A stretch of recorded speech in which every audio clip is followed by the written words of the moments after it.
महाराष्ट्राचा आवाज आपल्या हक्काचा। सर हम उल्लासनगर 4 नंबर मदरासी बाड़ा में रहते। ये हम लोग को बारिश चालू हुआ तब से हमको घर का अंदर पानी घुसा है। कल रात से हम लोग को सोया ही नहीं, कुछ खाया ही नहीं।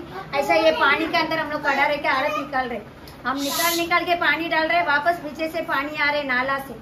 हम कितना बार निकालेगा, सुबह रात से निकाल के हम बीमार भी बढ़ गया। देखो मेरा हालत आपको सामने दिखा जाएगा, मैं इतना कांप रही है। पानी नहीं निकलेगा तो मेरा बच्चा लोग बीमार पड़ेगा। अभी निकल के मैं बीमार पड़ेगा तो मेरा बाल बच्चा को कौन देखेगा। ऐसा हालत में हमको कोई तो कुछ सॉल्यूशन चाहिए। हम सब जगह जाके बोल के तक कोई आके आज तक मेरे घर पे कोई देखा भी नहीं, कुछ पूछा भी नहीं है। क्या मान रहे नहीं, हमको नाला बना के दो अच्छे से। अभी हम कमाएगा, हम कुछ ले सकते हैं, हम नाला तो नहीं कर सकते सर, वो नगर पालिका की करना है। उस लोग को ये बार क्या कर दिया, थोड़ा गड्ढा था उसको ऊंचा कर दिया, ऊंचा करके और अंदर पानी घुस रहे। गड्ढा खोद के दीवार उठाना चाहिए था।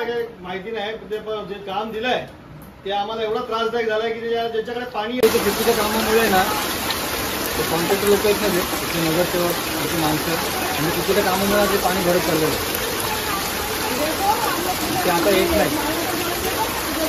ज्यांच्याकडे पाणी येत नव्हतं आजपर्यंत त्यांच्या घरात पण सगळ्यांच्या घरात पाणी यायला लागला। तिकडे त्यांनी नाला उचललेला आहे वरपर्यंत, त्याच्या खाली भर केली आहे। जी नाले खोदाई करतात, साफ करतात, ते न करता डायरेक्ट सिमेंट टाकून त्याला पॅक करून टाकलेलं आहे। त्याच्यामुळे आम्हाला एवढा त्रास होतोय की आम्ही वैतागलो इकडं। आणि इकडे येत तर नाही कोण, फक्त खाली कॉन्ट्रॅक्टर कोण आहे ते माहिती नाही आम्हाला। कॉन्ट्रॅक्टर येतात खाली बस दाखवतात कॉन्ट्रॅक्टर आहे कोणतरी संदीप सुरे नावाचे, संदीप सुरेने केलेला आहे ते।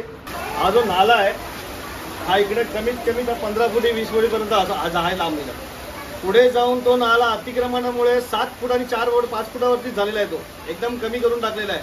त्याच्याकडे प्रशासन काही लक्ष देत नाही।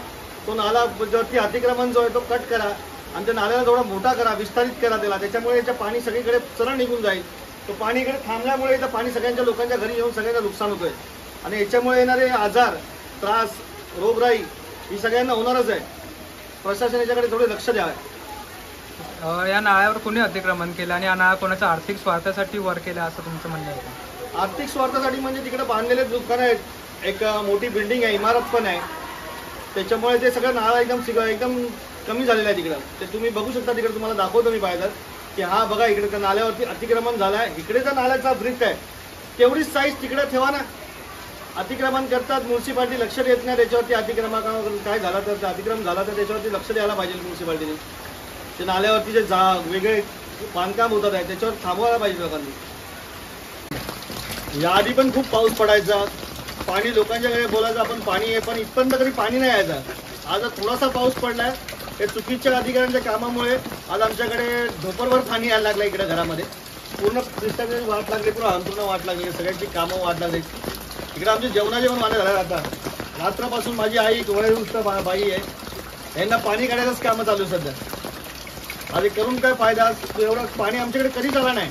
आता पाणी याच्यामुळे आता चुकीचं बांधकाम झालंय फक्त इकडं, त्यामुळे हे सगळं चालू झालंय। पाणी पूर्ण एरियामध्ये पाणी येतं, एक माझ्याच घरात नाही, हा सगळ्यांचा त्रास आहे। तुमच्या परिसरातील काही घडामोडी किंवा समस्या असतील तर आमच्या वृत्तवाहिनीला संपर्क करा आणि तसेच सतत अपडेट राहण्यासाठी आमच्या वृत्तवाहिनीला सबस्क्राईब करा आणि बेल आयकॉन दाबायला विसरू नका।